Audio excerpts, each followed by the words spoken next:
बातमी कोल्हापुरातून आहे। कृषी मंत्री माणिकराव कोकाटेंच्या विरोधात स्वाभिमानी संघटना ही आक्रमक झालेली आहे। कोल्हापुरातील सर्किट हाऊस बाहेर स्वाभिमानी संघटनेचं आंदोलन सुरू झालंय।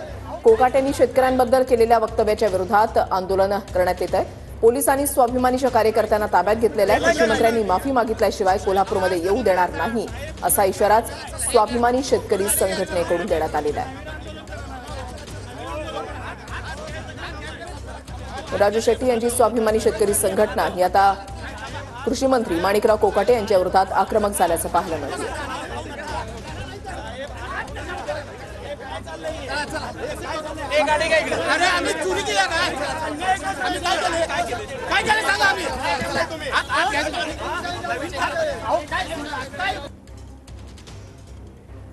कृषी मंत्री माणिकराव कोकाटे आज कोल्हापूर दौऱ्यावर आहेत आणि या दौऱ्याला स्वाभिमानी शेतकरी संघटनेनं विरोध केलेला होता।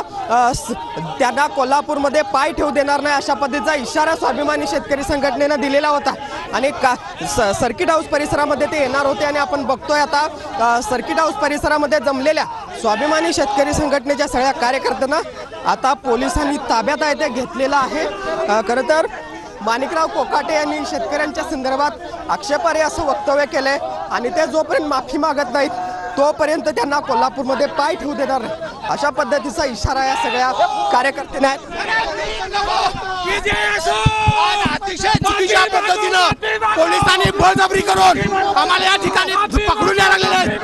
या राज्याचे कृषी मंत्री आम्हाला भिकारी बोलतात आणि भिकारी बोलल्यानंतर साहेब विचारायला आलो तर आम्हाला या ठिकाणी अटक करून या राज्य शासनाला याची किंमत चुकवावी लागेल। या ठिकाणी आलेल्या स्वाभिमानी शेतकरी संघटनेच्या सगळ्या कार्यकर्त्यांना ते ताब्यात घेतल्याचं आपल्याला पाहायला मिळतंय। सुनील काटकर, भूषण पाटील, TV9 मराठी, कोल्हापूर।